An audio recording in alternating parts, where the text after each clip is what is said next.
Closing the sale for novices can be the most difficult part of the sales process.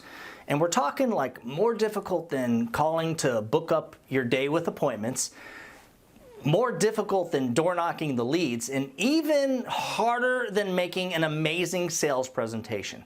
And guys, what's crazy is that most people that have issues with closing the sale just need to make like a little bitty adjustment or two, and with the way that they're, well, A, delivering their close, or B, the way they're overcoming objections while closing. And before I go any further, guys, please give the video a thumbs up and subscribe with the notifications turned on. We're putting out all kinds of content all the time. And getting back to what I was talking about, how some people just need to make these little minor adjustments.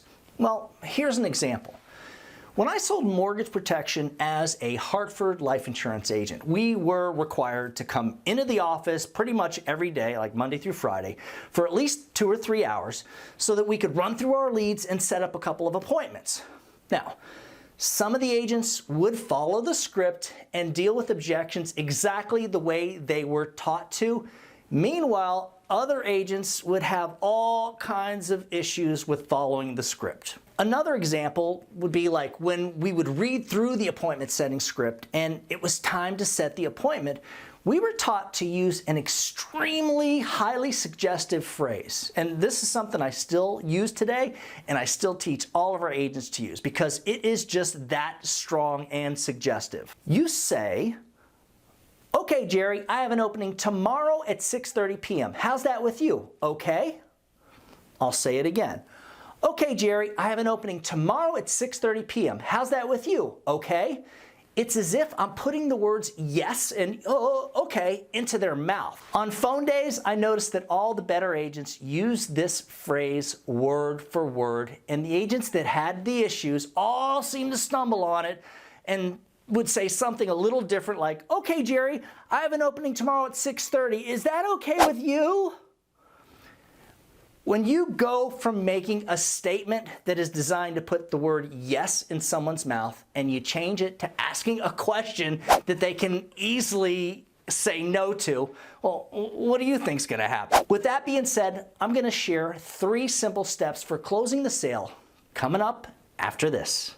I'm Doug Massi, and before I share the 3 simple steps for closing the sale, if you'll stick around until the end of this video, I'm going to show you how to get a copy of the presentation prop file that has some of the exact sales presentation materials that I use every time I make a final expense sales presentation.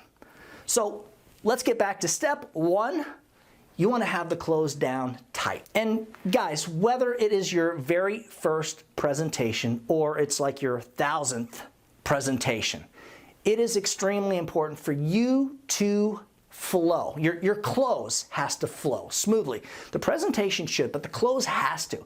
It should be rolling off your tongue in a way that not only keeps the client interested, but it sends underlying messages to them that lets them know that you're a seasoned pro who knows the business and not some sleazy salesman who's trying to get them to buy something. So Mary, what I've done is I've written down 5 different death benefit options. And here, let me just read them out to you one by one.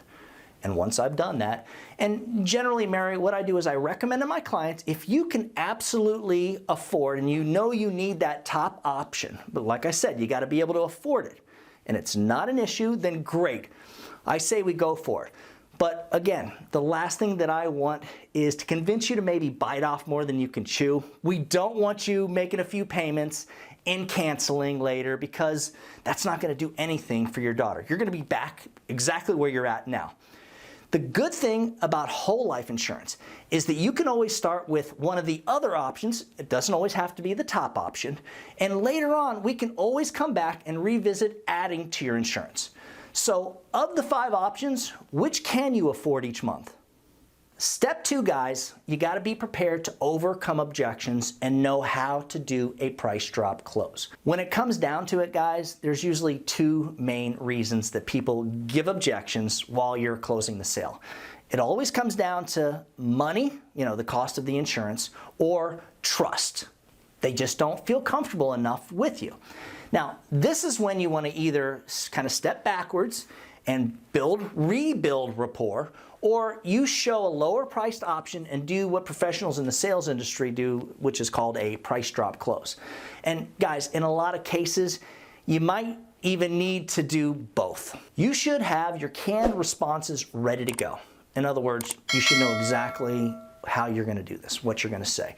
If you don't have that planned out or canned, the way you go back and build the trust and rapport, or if you maybe don't know how to do a really smooth and effective price drop close, then you need to learn how to do that immediately. What I'll do is maybe share a little more information about myself, like when and how I got into the insurance business to help people, and how one of the things that I love about doing my job is that at the end of the day, I'm going to sleep like an angel because I know I'm living a good, clean life. Think about it, Mrs. Jones. When you're gone, instead of the family arguing over who's getting stuck flipping the bill, I'm going to be the guy that actually shows up with a check. And guys, this is when I'll show my driver's license, my insurance license, and I'll pull up a website that I made myself on Wix that shows that I have an A+ rating with the Better Business Bureau. And the cool thing is the website is going to match the ID that I keep hanging around my neck on my lanyard. And when I show them the About Us page, they're going to see a photo of Mariana, my wife, and myself holding this big award, this huge trophy. And of course, the clients will naturally put one and one together and assume that we received the award, for the way that we do our business. And I tell them how proud I am that we own an award-winning insurance agency. Thinking that you're just going to grab those low-hanging fruit because you're not really able to overcome basic objections when they make excuses and say something like, well, I need to think about it first, or I never make any decision without sleeping on it, that's going to guarantee that you fail. If you have no idea how to effectively price out a lower death benefit option and smoothly get them to take that option through the price drop close that I mentioned earlier, this is pretty much a guaranteed way to fail at not only final expense sales, but any type of insurance-related sales. Moving forward, once you've closed the sale, you can easily blow it by incorrectly asking for the client's pertinent information, like their social security number and their checking account information. Yeah, it happens. Step number 3, now that you've closed the sale, you better buckle up without messing it up. And what I mean is, when it's time to get the client's signatures and their personal information, make sure that you smoothly transition through that process.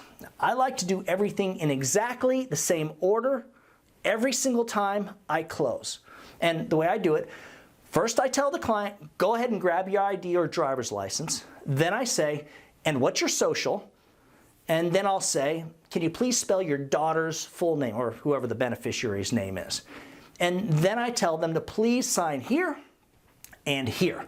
And then as soon as they make that last signature, I say, perfect, go ahead and grab me a voided out check. If you stumble, fumble, or bumble through this, the client will sense that something might be wrong, and their intuition's gonna definitely kick in, and they will start to backpedal.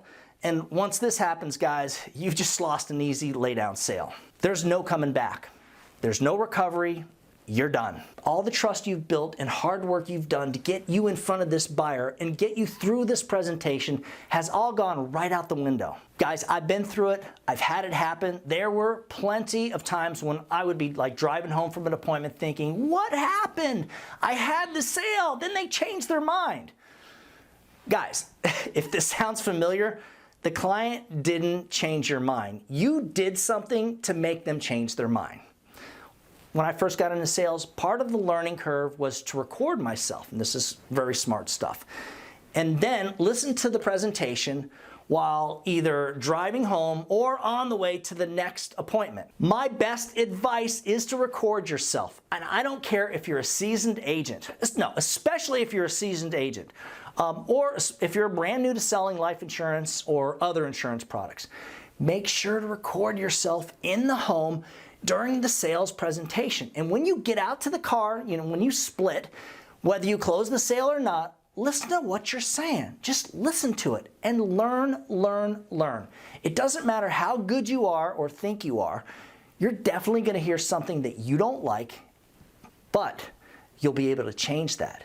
And that's the idea of recording yourself. For a copy of the presentation prop file, just email me at doug@ufesonline.com for more information on becoming an independent agent selling either final expense and life insurance products and or Medicare Advantage. Just shoot me an email at that same address. Remember guys, when you put the needs of your clients first, everything else will usually fall right into place. Now get on out there and do something really good for someone today. Happy hunting.